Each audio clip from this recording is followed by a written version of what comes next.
I love CS. It's more tactical than anything I've ever played. The mechanics are so crisp and satisfying. And it's so competitive where every time you lose, it's because you didn't play well enough. It's not down to your teammates. Or at least that was true back in CSGO. And anyone who's played a lot of CSGO and now some CS2 can tell that CS2 doesn't kind of feel right. The game's more random. It feels less crisp and it's much less tactical. I'll get into why I think that's the case during this video. But ultimately, I want CS2 to be better.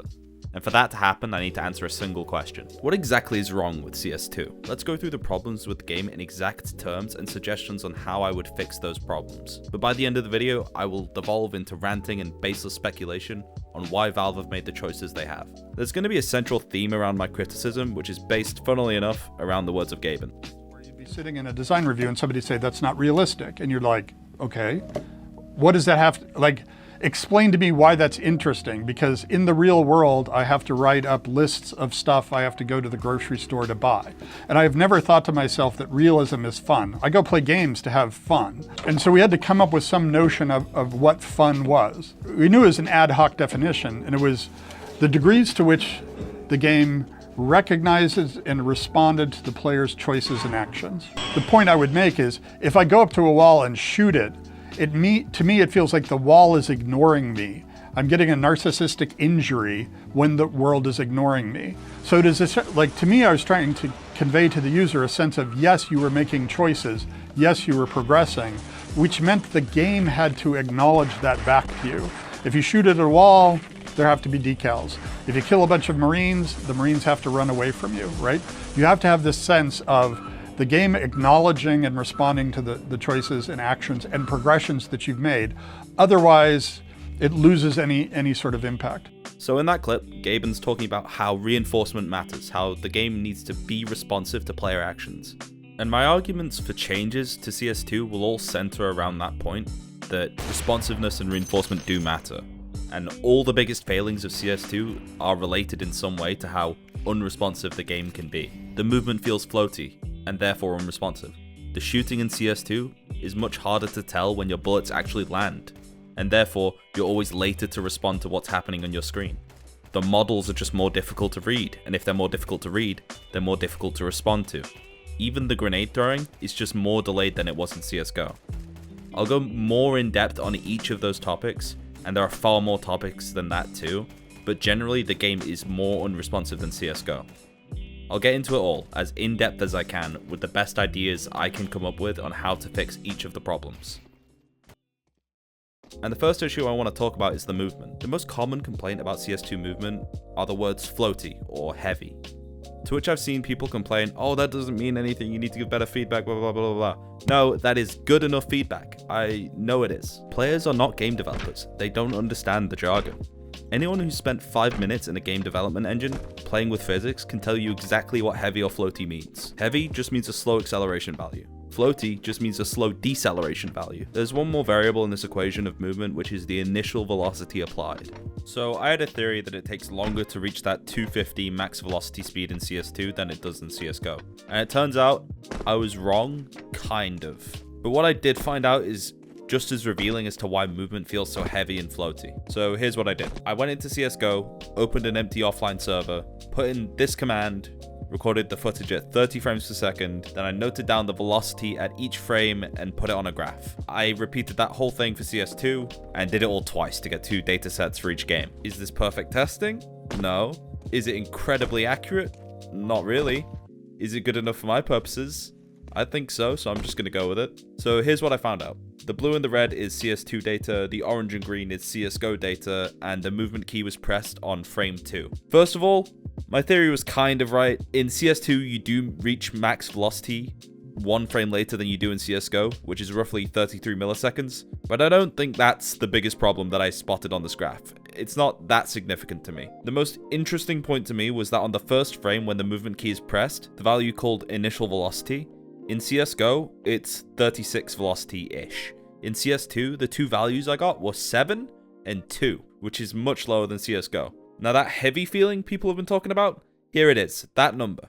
You're slower on the key press in CS2 than you were in Go by a significant amount. That initial velocity value needs to be bumped up quite a bit, and it causes so many problems with the game. But I'm going to move on to the rest of the graph before I get too bogged down in that. So to recap the acceleration problem. In CS2, you're slower until you've hit max velocity, which you will hit 33 milliseconds later than you would have in CSGO. And the initial velocity you have when you press the movement key is much lower. Next, I tackled the same thing but for deceleration, but after one dataset for CSGO and one dataset for CS2, I honestly couldn't see that large of a difference. So I don't think that the floaty feeling is from any specific issue with regular deceleration. I think it's primarily to do with the fact that counter-strafing in CS2 is much worse. What do I mean by this? Well, counter-strafing is just accelerating in the opposite direction to stop sooner. And with a weaker acceleration in CS2, it's obviously going to take longer to stop than it would have in CSGO, which is the main source of that floaty feeling in my opinion. The testing I did for deceleration was obviously a shorter duration, and maybe with more datasets and more precise tests I could find a difference between CSGO deceleration and CS2 deceleration, but it just isn't as important to me as the acceleration problems with initial velocity and the time to reach max velocity. And I'll get to the specifics of how this has impacted gunfights and the meta of the micro in CS later,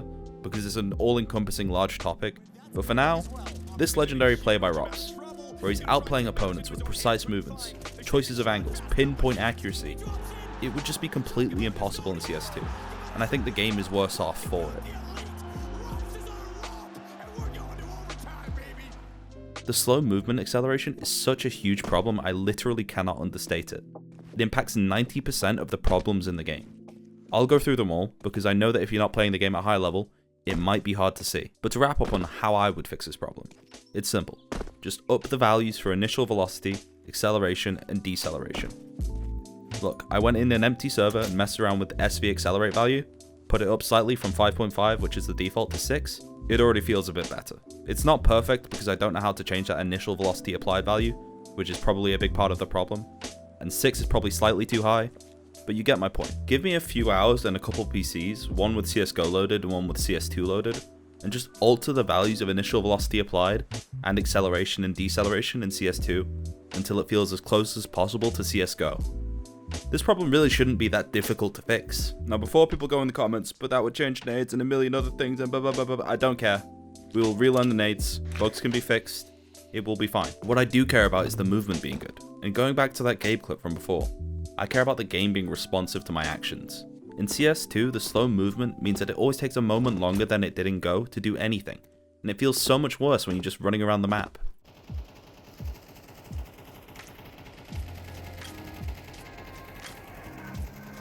Let's talk about weapon accuracy. There are two things I'm going to touch on here, movement inaccuracy and bullet variance. Let's start with movement inaccuracy. My problem is specifically the inaccuracy applied when moving being too low. Oh wait, there's a problem. Running accuracy being too high might just be a symptom of the slow movement acceleration, because the amount of inaccuracy applied is directly related to how fast you're moving. In CS, the inaccuracy applied is proportional with the velocity of the player. So if you're only moving slow, you'll only get a small amount of inaccuracy applied. If you're moving quickly, you'll get a higher amount of inaccuracy. So that lower initial velocity makes that AD on the spot while spraying much better than it was in Go, because you spend a longer time at a lower velocity, being more accurate whilst making yourself harder to hit. So in CSGO, when played most efficiently, players would stop completely and take their shots. That was meta. Sure, they would still sometimes move mid-spray, but it was way less common. The only movement that was commonly done mid-spray was crouch walking or crouching up and down to move your head hitbox. Better aim, positioning and spray skills mattered the most, stopping on the spot to spray down multiple enemies. In CS2, when played most efficiently, you aren't stopping nearly as much to rely solely on your aim like you would in CSGO. It's much more important to stay on the move and to be difficult to hit. They accept that they're not going to be as accurate, except for the instance where they're counter-strafing. Whereas in CSGO, you'd spray on the spot or crouching, with every bullet potentially accurate enough to land a headshot. In CS2, you're spraying whilst you're moving more, and you're accepting that not every bullet has the accuracy or reliability that it would have if you'd stopped completely and just sprayed, because being harder to hit is more important in CS2 relative to how accurate you are whilst moving. This makes the game more random, less about skill or accuracy, and generally less responsive. It straight up feels like gambling sometimes, and we've already got enough of that in CS. So maybe you are too accurate whilst moving in CS2, or maybe it just feels that way because of how bad the movement is, along with some other issues I'm going to get to soon. Now, I'll put a pin in this issue of how CS2 plays on a micro level and come back to it, because right now we don't have a full picture of all the problems in CS2. And once we do, I can fully explain all of their effects on how CS2 plays. Okay, let's talk about bullet variants. So for anyone unfamiliar, every bullet in CS has an inherent randomness to it. Not every shot goes to the same location, even when you're completely still. This was in CSGO as well. CS2 is more random in terms of bullet variants. You can tell from the first bullet accuracy being off way too often, as well as a couple other things I won't get into yet. But I have seen multiple streamers and pros talk about first bullet accuracy feeling off, and I found one example here on a podcast called Talking Counter. How's spray transfers? Not as good as Go, I feel like. Yeah, well Yeah, it's still there. I feel like first bullet accuracy also feels wonky sometimes. Okay. Well, I'm watching some people and they're like not even counter strafing. I don't know, what am I watching? But other than that, you'll just have to take my word that I've heard it mentioned more than a few times, and I just couldn't find the clips. To fix this is pretty simple though, just lower the value in the back end for bullet variants. Or better yet, maybe even get rid of it altogether. Even if it is technically the same value on the back end as it was in CSGO, it clearly isn't representing the same across the different engines. And in a game where people are craving more accuracy and responsiveness because the game feels unpredictable, reducing or getting rid of bullet variants would be an easy way to make the game feel better immediately. And it's my belief, baseless claims of course, that one of the reasons spray still feels worse than it did in Go is because of the bullet variants. When you're spraying, each bullet is information you can use to adjust your spray, but when the individual variance applied to each bullet is so high that the information gets clouded, it's much harder to adjust because you're just getting worse information throughout the spray. My main reason for thinking this is because spraying in CS2, whilst completely stopped with no spread on, feels great. Meaning that without bullet variants, spraying in CS2 is actually much better. Moving on to the next problem. Grenades. These are pretty simple problems at the end of the day, but I've not seen many people talking about them. The first is that flashbangs are just different in CS2. They deafen you completely. You can't hear a thing if you're even remotely near a flashbang. In CSGO, it was a skill to be able to identify what was going on, where to shoot and move whilst you were blind. That's just gone in CS2. You can't hear a thing. You can't even hear yourself if you're burning to death. And this just reduces player agency. It makes the game less responsive. And before someone in the comments again says, oh, well, it's a flashbang, it's meant to deafen you, blah, blah, blah, let me tap the sign. That's not realistic. And you're like, okay. 1, it's not fun. 2, it makes the game less skill-based. 3, friendly flashes are worse now. Flashing for a friend, if it even clips them slightly, they won't be able to hear anything, which makes playing the game and identifying enemies' noise much more difficult. And if you don't completely dodge your own flash when you're self-flashing, it makes you not want to make a play because your sound's gone, making flashbangs for yourself feel way worse to use. To quickly give the devil's advocate for why this might be good, you might say, oh, buffing how flashbangs reduce senses is a good thing. They were too weak in CSGO because good people could just dodge the flashes, and it promotes team play and aggressive play. But that's just not true. Neither of those things end up being true. In CSGO, good pop flashes were undodgeable. It was a skill to know how to throw good flashbangs. If you threw a bad flash that was easily dodgeable, that's your fault, and it was the skill of the other player to be able to dodge it. It was not easy. And the whole thing about it promoting team play is completely ruined by how it deafens anyone nearby. If I get clipped by a flashbang in CS2, I kinda don't want to keep going into whatever fight I was gonna do. Sometimes I will anyway, but the deafen thing makes it much more difficult. The fix for this one is simple and easy. Remove the muffled effect from flashbangs. It would make the game much better immediately. Something I investigated when making this video was that I was going to make a point about how flashbangs clip you way more in CS2 compared to CSGO. But after testing that was just wrong. Or at least I couldn't test well enough to articulate the difference. I only felt that way because being clipped by a flashbang in CSGO felt like nothing.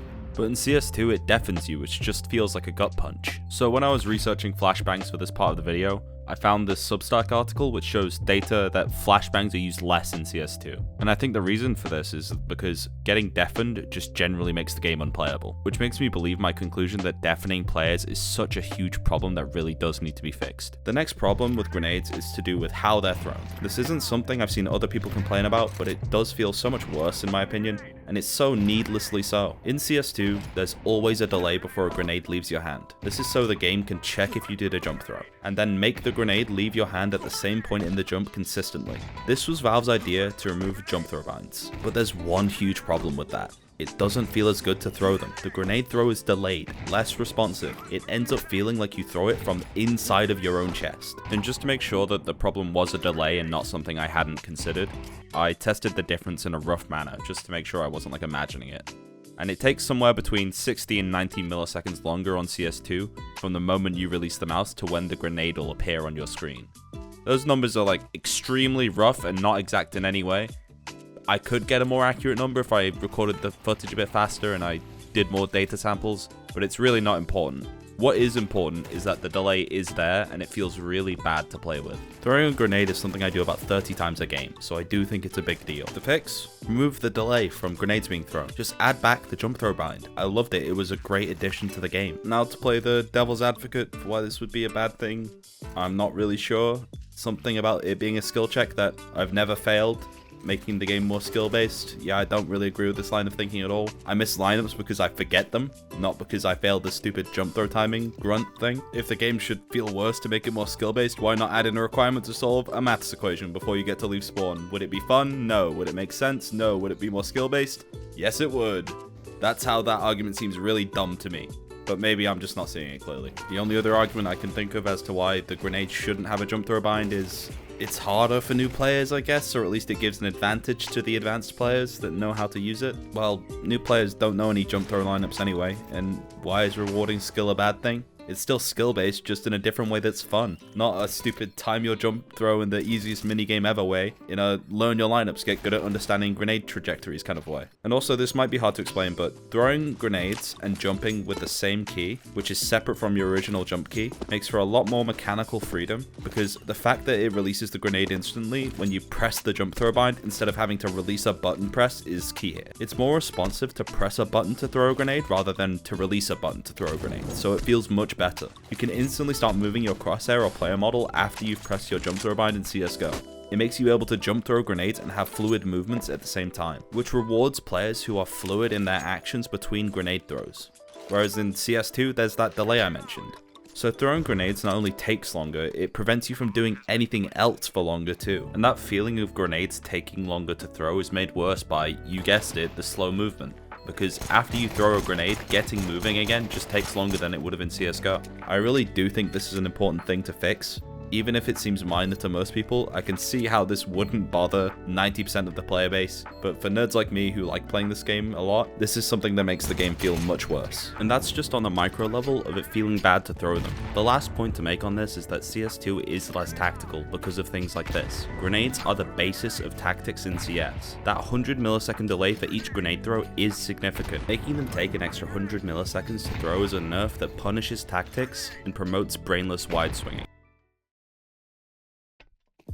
Next problem is peeker's advantage. People, myself included, feel like the peeker's advantage is too high, but with the way movement works, if we get peeked onto, even if we react to move into cover and hide, or react with a simple counter strafe to shoot back at someone swinging on you, the slow movement acceleration means that your counter strafe will happen slower than it would have in CSGO. So reactive play in general is worse because reacting in CS2 just takes longer, and holding angles is all about being reactive. Anim Graph 2 has made the models a lot easier to read, but when it comes to holding angles and peeker's advantage, I think people are overreacting just a bit, because the models are still slower to stop than they were in CSGO. The actual gameplay hasn't changed, just how it looks. So I'm going to describe in exact terms how micro has changed from CSGO to CS2 to fully explain the difference of CS2 micro compared to CSGO.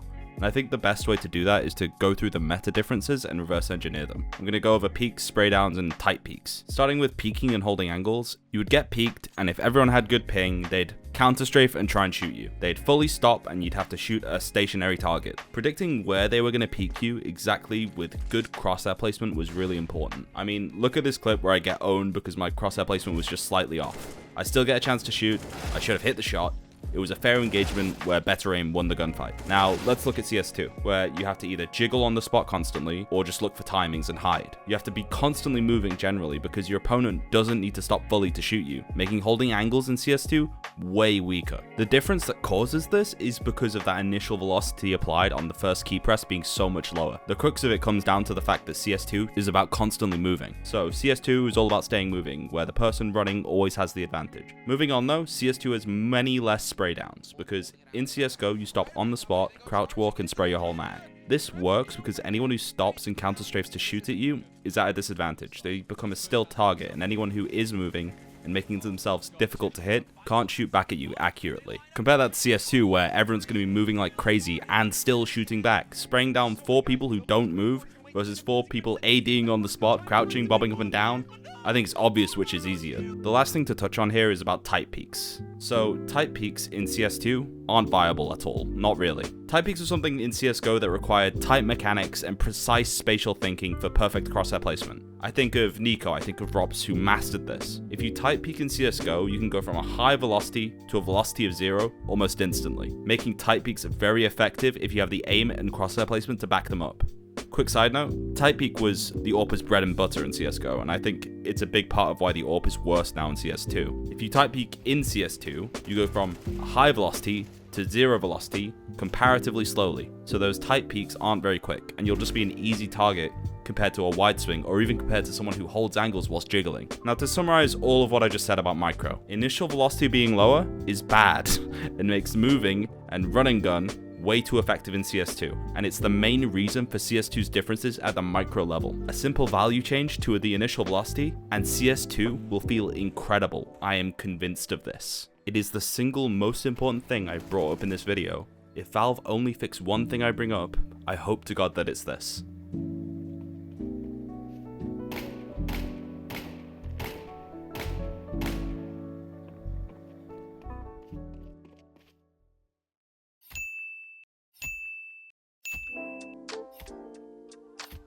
The next thing I want to talk about is to do with game feel, things like visual and auditory feedback, because I've heard the line CSGO feels better a lot. So I thought I'd break down some of the differences or changes that could be made so that CS2 starts feeling better to play. And let's start with the bullet holes and traces. There was a spray update as I was making this, and it's a really good update and spraying feels way better, but my feedback in this section is still valid. I'll be using pre-update sprays compared to Go in this section, but what I critique hasn't really changed in-game. And here's a comparison spraying before and after the update, just to show the only difference is that smoother camera, and that nothing I'll talk about has really changed in-game. Back to the video.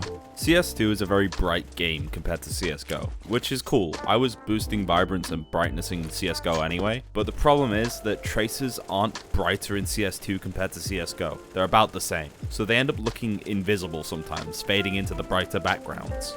So I would just make traces more defined lines that are easier to see. As for bullet holes, they have almost the opposite problem. In CSGO, bullet holes were a very simple glow on the wall. In CS2, they look like this, very cluttered, and they're dynamic instead of the static glow that was in CSGO. So it's much harder to read where your bullet went because tracking the glow that's static is much easier compared to tracking where this dynamic animation last took place. CSGO's bullet holes stay visible until the next shot is fired and the next bullet hole appears. In CS2, the bullet holes vanish completely before the next bullet hole appears. It breaks that continuity. And sure, the animation of the bullet hitting the wall is more realistic. Okay. Or maybe you think it looks cooler, but it doesn't help gameplay. When I have to track 10 of these a second, I think the fact that it's moving around is a big deal. And I don't think it's a good idea. Fixing this is obviously super easy. Just make bullet holes glow a little bit longer, so there's always going to be a glowing hole where your last bullet went, so you can keep that continuity and keep track of where your bullets are. Because the game just isn't giving you reliable or obvious visual feedback as to where your bullets do go.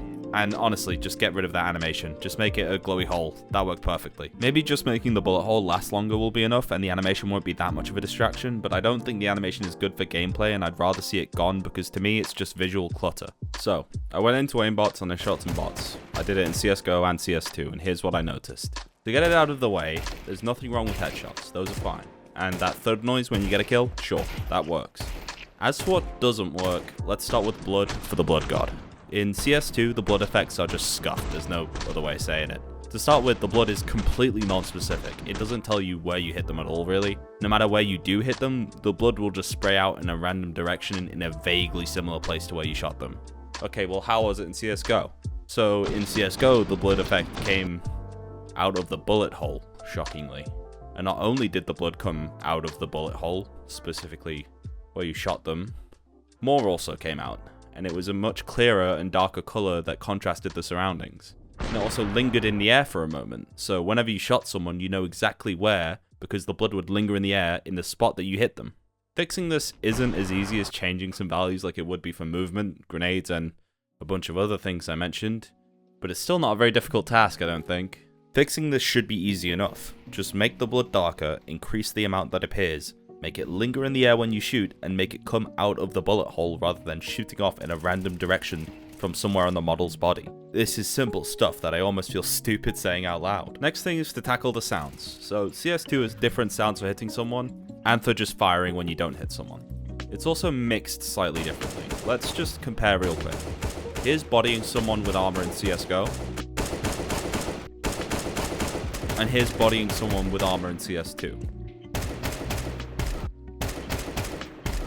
And that's up close, where the sound will be the loudest and most obvious. It gets much harder to distinguish if you hit them in CS2 at a further distance. And the sound is a lower frequency one than it was in Go, which humans generally have a much harder time picking out than higher pitched sounds. And it's also much quieter relative to the AK's regular firing sound in CS2.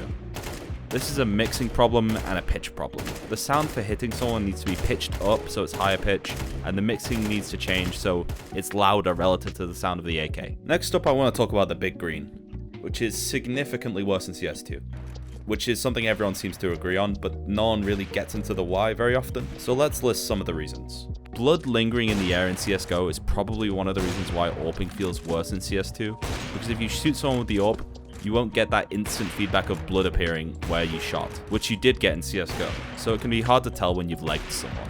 Peak is advantage, meaning holding angles is worse. Tight peaks are worse because of the slow movement acceleration, which is the AWP's specialty. Bullet variance being higher severely hurts a weapon that relies on pinpoint accuracy.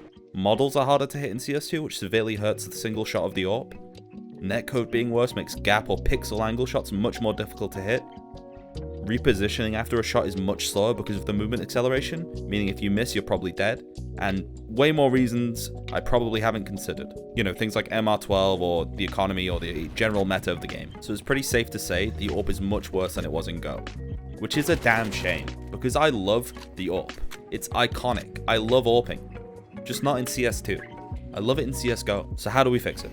Well, fixing all the problems I mentioned before this section would probably be a good first step, because technically, there's probably no difference between the CSGO AWP and the CS2 AWP, it's the surroundings that are different. But let's do a rapid fire round of the last complaints with CS2 that I have before I get into the real meat of the issue here. 1. The server browser.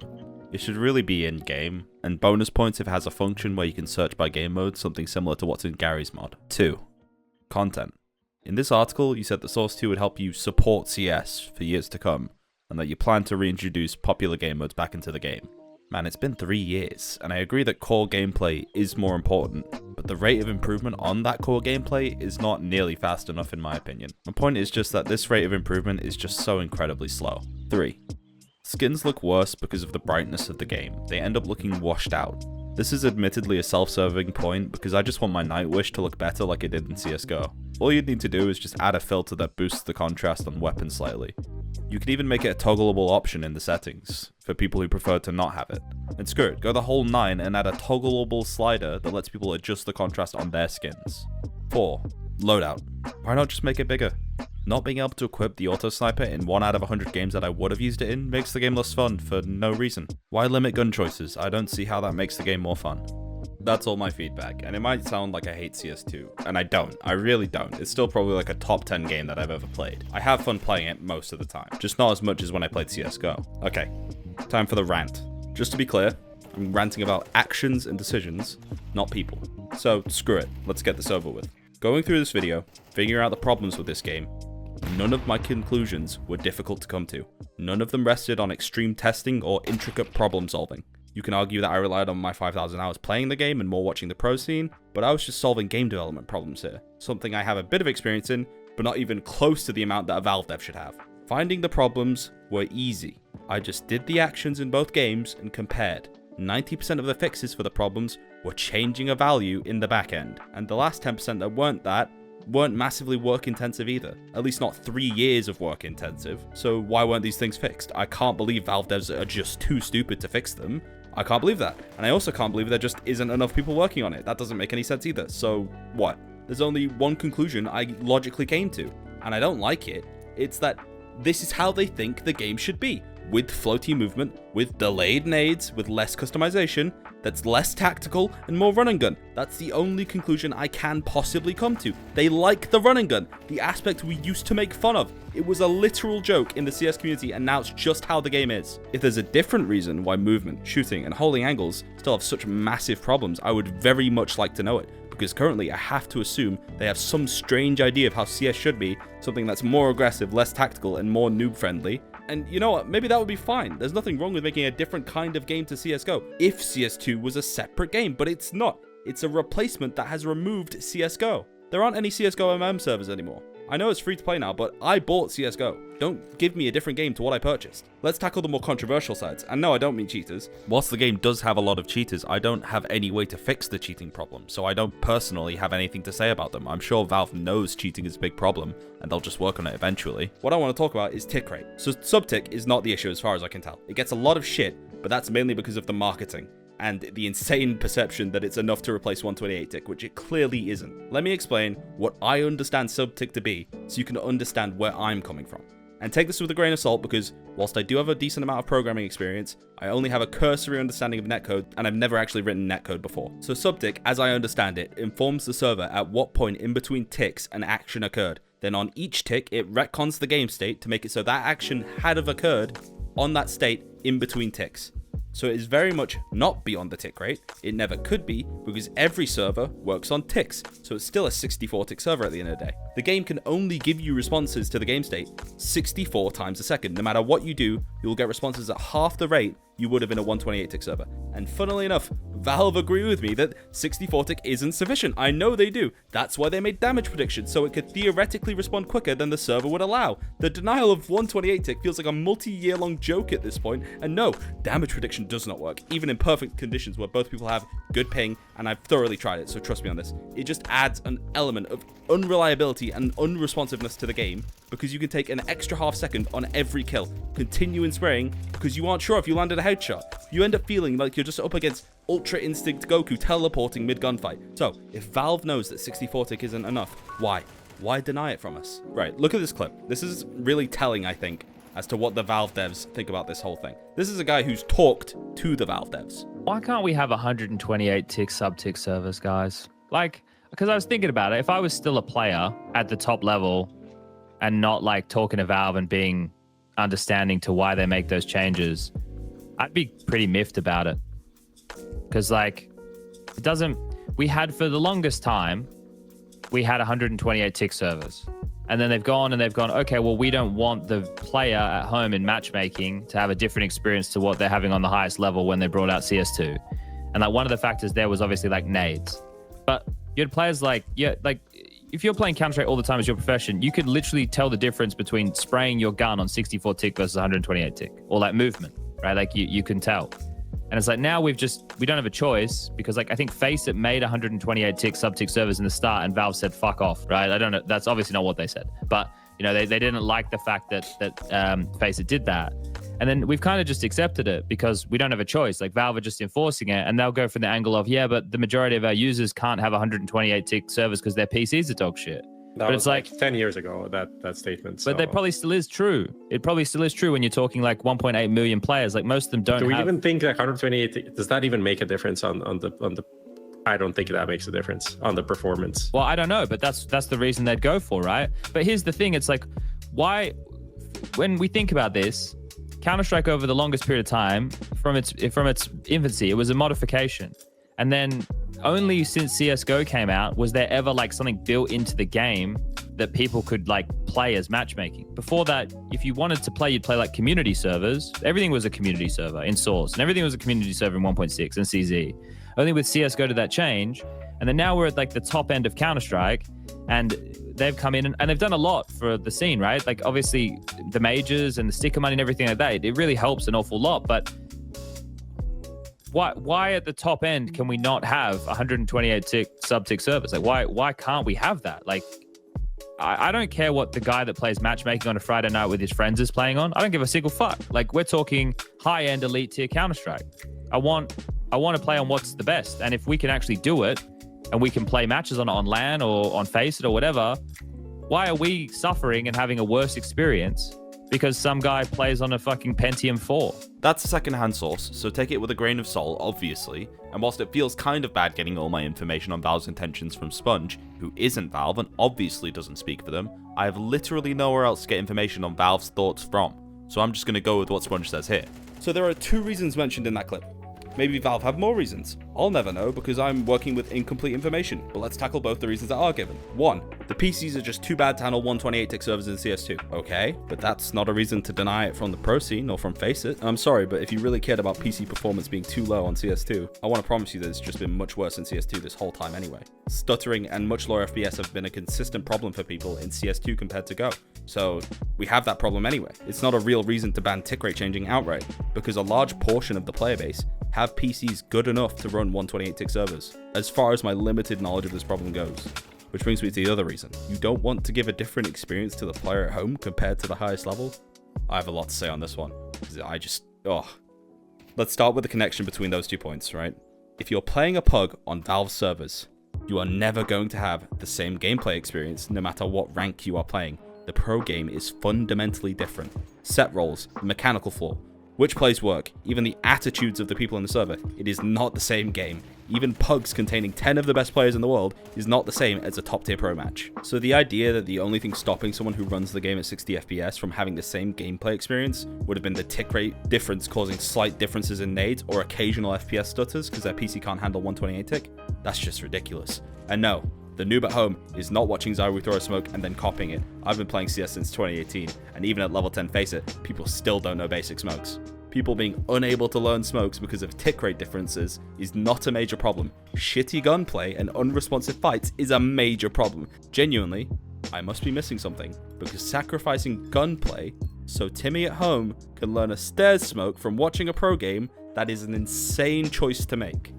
I'm not even arguing about server costs either, which, cough cough, it would be entirely reasonable if I was. I'm just arguing about the denial to change tick rate. Let us choose which tick rate to play on, and let me once again explain how absurd the idea is that everyone should have the same gameplay experience. You can't play differently. Just play only the 5v5 mode and only wide swing. Same tick rate for everyone. Different game modes had different tick rates that suited them. Surfers, KZ players, Chillhop players, casual players, Faceit players, all of them had different tick rates that suited them. 64 tick was fine for casuals. 128 tick suits competitive play much more. The different movement game modes used weird tick rates, and even within just surf, I know they used a different tick rate for casual surf compared to competitive surf. So the idea that nope, 64 tick for everyone, just why? It doesn't make any sense. And if 128 tick really is a worse experience, you could just let the community decide that. Why ban us from trying? You just let us try it, then we test it and decide for ourselves. And even to throw Valve another bone, my understanding of the AnimGraph 2 is that it will lessen network loads and potentially lessen CPU burdens. So maybe now, the theoretical problems with 128 tick aren't as much of a problem with AnimGraph 2. The last thing is that lessened customization. It's clear from the removed alias binds, the removed jump throw, no bob, no left hand right hand for a long time, that Valve want the game to be more similar across different players' games. But it seems to me like Valve devs hate the idea of player customization and player choice. I've never seen a single person complain, oh, this game is way too customizable. I've seen plenty of people who enjoy customizing their game. So why they lean towards this less difference between players' way of thinking, I just have no clue. I have more complaints about CS2 than have gone in this video, but I've tried to keep it to the ones that were more important. Now when I step back and look at the big picture of Valve's decisions, a game where everyone plays on the same tick rate, where no one's game is too differently customized from another, where the game's even fairer for everyone because there's no partner system in the pro scene, where it's more about aggression and slightly more random, where the movement is floatier and more about wide swinging than precision, where tactical play isn't rewarded and aggressive brainless plays are, all making it way more noob friendly. That sounds fine on paper, but it's just not CSGO. And it never will be, if this is the idea they're going for. CSGO was an incredibly tactical, hardcore competitive game that didn't hold your hand, that also had alternative game modes that were incredibly fun. CSGO was tactical and rewarded precision, but you could always overcome tactics with the raw mechanics if you were good enough. In CS2, the opposite feels true, where you need incredible tactics to overcome regular mechanics, which just makes the game all around more simple and, in my opinion, a bit more boring. If CS2 is going to be a different game, considering CSGO is just gone in terms of its servers, that would kind of suck, because I bought CSGO and it's my favorite game ever. Okay, that's the rant over. So in my perfect world to fix CS2, what do Valve do? A mea culpa. Go back on the 128 tick denial, fix the movement, fix the visual and audio feedback, remove the nade delay, add in a jump throw bind. There would be a large amount of bugs, nades would need to be relearned, but ultimately, I think we would come out the other side with a much better game. So Valve, please fix. Thanks so much for watching this video. I might be wrong about some things that I did in this video, given the limited testing and my own human error, but I had to make it anyway, knowing I might be wrong. I was just sick of blaming the game when I played it. Now that I've gotten all of this off my chest, I'll probably enjoy CS2 a lot more. And no, I don't expect Valve to do any of the things I've suggested. If they do, I'd be happy and shocked, to be honest. And if you made it all the way to the end, you probably have an opinion about CS2. Maybe you have a piece of feedback I didn't come up with or that I haven't noticed. Put it in the comments. Thanks so much for watching, and sub if you want to see more videos from me in the future.